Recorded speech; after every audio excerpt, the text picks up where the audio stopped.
बिस्मिल्लाहिर्रहमानिर्रहीम। Class number 13 या lecture number 13 में तव्हां सभिनी खे भलीकार। हिन वीडियो के अंदर असां फ्रैक्शन के फर्दर डिस्कस कंदासीं, जंहिंजे मथो टॉपिक है तव्हां सम्झी विया हूंदो, like fraction and unlike fraction.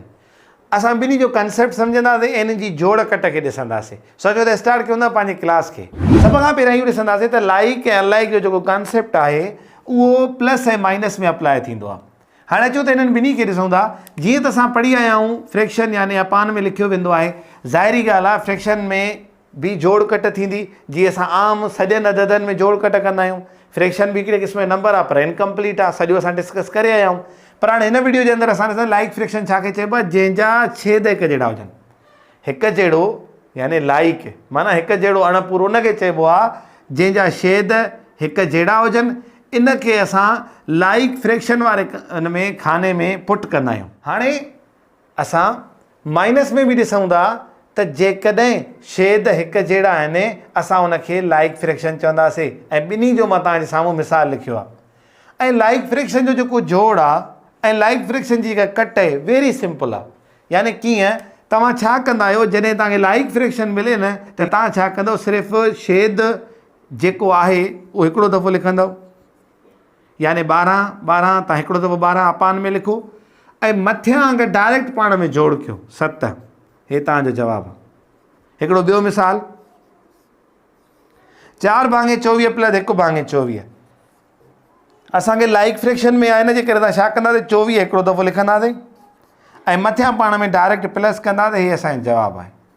साॻे ई तरीक़े सां लाइक फ्रैक्शन जी जेका कट आहे, अगरि हेठियां छेद हिक जहिड़ा आहिनि त असां छा कंदासीं, साॻियो ई अंग हिकिड़ो दफ़ो लिखंदासीं ऐं मथियनि खे जीअं पाण में डायरेक्ट प्लस पिया कयो ईअं मथियनि खे डायरेक्ट माइनस कयो। 16 में 3 वेंदा, घणा बचंदा 13। हे असांजो जवाबु। हिकिड़ो ॿियो एग्ज़ाम्पल खणूं था। हाणे हिकिड़ो नेक्स्ट एग्ज़ाम्पल आहे 10 भाङे 25 माइनस 6 भाङे 25। हिननि जो बि छेद साॻियो आहे। असां वरी बि हिननि खे जेका टॉपिक लिखियल आहे असांजे त लाइक फ्रैक्शन आहे ऐं असां छा कंदासीं, वापसि 25 लाइ ईंदासीं हिकिड़ो दफ़ो ऐं मथियनि खे डायरेक्ट कट कंदासीं। उहो कहिड़ो आहे, 10 में अगरि 6 वेंदा त बचंदा 4। 4 भाङे 25 असांजो जवाबु आहे। हाणे असांजे साम्हूं हिकिड़ो एग्ज़ाम्पल आहे अनलाइक फ्रैक्शन। हाणे लाइक फ्रैक्शन अगरि छेद हिक जहिड़ा हूंदा आहिनि त अनलाइक फ्रैक्शन में छा हूंदो, छेद हिक जहिड़ा न हूंदा। हाणे लाइक फ्रैक्शन हल करण जो तरीक़ो छा आहे त छेद हिकिड़ो दफ़ो लिखी मथियनि खे डायरेक्ट जोड़ कट कयो। पर जॾहिं अनलाइक फ्रैक्शन अचे त पोइ हिते असां ईअं न कंदासीं। यानी हिते असां छा कंदासीं, असां हेठियुनि जी LCM कढंदासीं। हिकिड़ो ट्रेडिशनल मेथड आहे। नेक्स्ट क्लास जे अंदरि मां कोशिशि कंदुमि ट्रिक्स बि पढ़ाईंदुमि, पर फ़िलहालु मां तव्हांखे चवां ट्रेडिशनल पहिरियों सिखणो आहे। यानी हाणे असां जॾहिं अनलाइक फ्रैक्शन अचे थो ऐं जोड़ आहे, असां छा कंदासीं, हेठियुनि अंगनि जी पाण जी LCM कढंदासीं। 5 ऐं 15 जी LCM घणी थींदी, 15 थींदी। छो त नंढे अंग जी वॾे अंग ते टेबल वञे थी ऐं वॾो अंग असांजो LCM आहे। ट्रेडिशनल कढंदो या ट्रिक्स करे कढंदो त जवाबु हिन जो ईंदो 15। हीअ छा कढी आहे मां, LCM। हाणे असां छा कंदासीं, जेके छेद आहिनि इन्हनि जी टेबल या टाइम्स यानी दफ़ा चेक कंदासीं। केतिरे त LCM ते घणा दफ़ा वञे थो। 5 जी टेबल 15 ते घणा दफ़ा वेंदी आहे, 1 5 50 50 10 3 50 15 घणा दफ़ा वई, 3 दफ़ा वई। त जेतिरा दफ़ा वई आहे उहे दफ़ा असां उन नंबर जे मथे अंग सां ज़र्ब कंदासीं। यानी हे जेके आहिनि उहे छा आहिनि, दफ़ा आहिनि या अंग्रेज़ी में हिनखे चइबो आहे टाइम्स, यानी केतिरा दफ़ा हिनखे लॻी आहे टेबल। ओके आहे।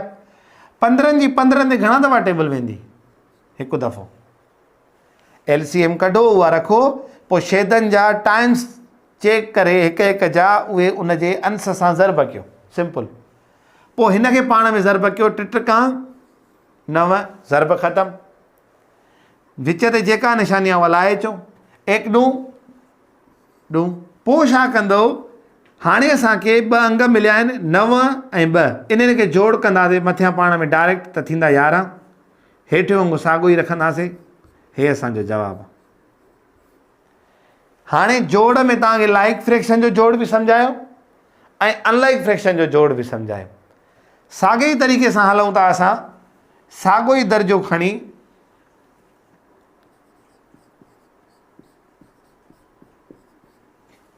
हाणे दर्जा मटबा अॻिते हली करे खोड़ सारा मिलंदा, पर तव्हांखे मैथ में हमेशह उहो पैटर्न यादि करिणो आहे। बसि थिए छा थो, अंगु कहिड़ो बि मटिजे, को मसइलो न आहे।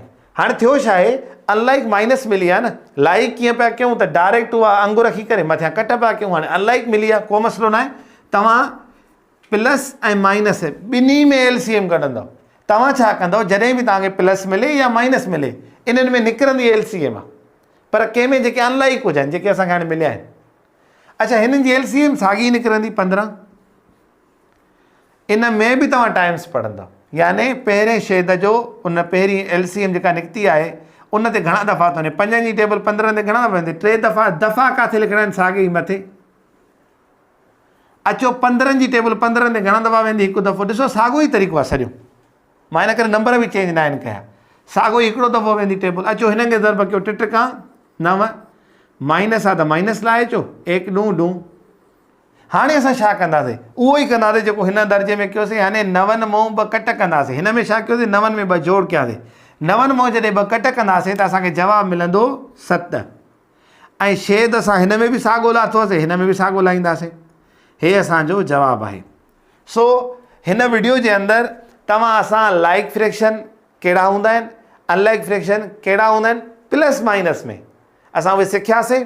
ऐं उन्हनि जोड़ कट खे सिंपलेस्ट लेवल ते, नंढी लेवल ते सम्झण जी कोशिशि कई, हल कयोसीं। तव्हांजे साम्हूं होमवर्क आहे, इनखे हल कयो, इंजॉय कयो।